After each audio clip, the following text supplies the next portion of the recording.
शिकंजी का स्वाद। एक प्रोफेसर क्लास ले रहे थे। क्लास के सभी छात्र बड़ी ही रुचि से उनके लेक्चर को सुन रहे थे। उनके पूछे गए सवालों के जवाब दे रहे थे। लेकिन उन छात्रों के बीच कक्षा में एक छात्र ऐसा भी था जो चुपचाप और गुमसुम बैठा हुआ था। प्रोफेसर ने पहले ही दिन उस छात्र को नोटिस कर लिया, लेकिन कुछ नहीं बोले। लेकिन जब 4-5 दिन तक ऐसा ही चला तो उन्होंने उस छात्र को क्लास के बाद अपने कैबिन में बुलवाया और पूछा, तुम हर समय उदास रहते हो, क्लास में अकेले और चुपचाप बैठे रहते हो, लेक्चर पर भी ध्यान नहीं देते, क्या बात है, कुछ परेशानी है क्या? सर, वो छात्र कुछ हिचकिचाते हुए बोला, मेरे अतीत में कुछ ऐसा हुआ है जिसकी वजह से मैं परेशान रहता हूँ, नहीं समझ में आता क्या करूँ। प्रोफेसर भले व्यक्ति थे। उन्होंने उस छात्र को शाम को अपने घर पर बुलवाया। शाम को जब छात्र प्रोफेसर के घर पहुँचा तो प्रोफेसर ने उसे अंदर बुलाकर बैठाया। फिर स्वयं किचन में चले गए और शिकंजी बनाने लगे। उन्होंने जानबूझकर शिकंजी में ज़्यादा नमक डाल दिया। फिर किचन से बाहर आकर शिकंजी का गिलास छात्र को देकर कहा, ये लो शिकंजी पियो। छात्र ने गिलास हाथ में लेकर जैसे ही एक घूंट लिया, अधिक नमक के स्वाद के कारण उसका मुंह अजीब सा बन गया।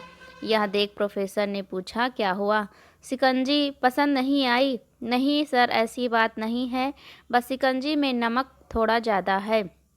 छात्र बोला, अरे अब तो ये बेकार हो गया, लाओ गिलास मुझे दो, मैं इसे फेंक देता हूँ। प्रोफेसर ने छात्र से गिलास लेने के लिए अपना हाथ बढ़ाया, लेकिन छात्र ने मना करते हुए कहा, नहीं सर, बस नमक ही तो ज़्यादा है, थोड़ी चीनी और मिलाएंगे तो स्वाद ठीक हो जाएगा। यह बात सुन प्रोफेसर गंभीर हो गए और बोले, सही कहा तुमने, अब इसे समझ भी जाओ।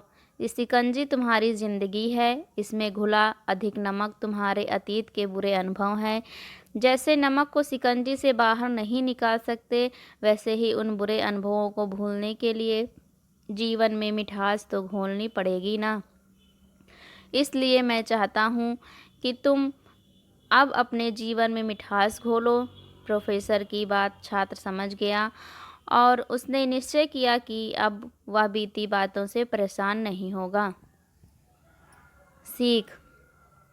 जीवन में अक्सर हम अतीत की बुरी यादों और अनुभवों को याद कर दुखी होते रहते हैं। इस तरह हम अपने वर्तमान पर ध्यान नहीं दे पाते और कहीं ना कहीं अपना भविष्य बिगाड़ लेते हैं। जो हो चुका उसे सुधारा नहीं जा सकता, लेकिन कम से कम उसे भुलाया तो जा सकता है और उन्हें भुलाने के लिए नई मीठी यादें हमें आज बनानी होंगी। जीवन में मीठे और खुशनुमा लम्हों को लाइए, तभी तो जीवन में मिठास आएगी।